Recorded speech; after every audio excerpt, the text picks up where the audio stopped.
আসমান বানান কুন দিয়া। আল্লাহ পাক শুধু বলেন কুন হয়ে যা, আসমান হয়ে যায়। আর এত বড় আসমান, এত বড় আসমান আল্লাহ পাক প্রথম আসমান বানান সবুজ জমরুদের পাথর দ্বারা, দ্বিতীয় আসমান বানান সাদা রূপা দিয়া, তৃতীয় আসমান বানান আর সুবহানাল্লাহ লাল ইয়াকুতের পাথর দিয়া।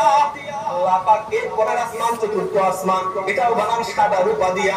এর পরের আসমান পঞ্চম আসমান, এটা বানান লাল স্বর্ণ দিয়া।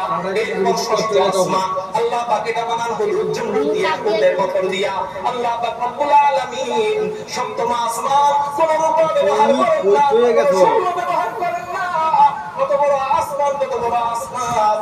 এই সপ্তম আসমানকে আল্লাহ পাক নূর দিয়ে বানান।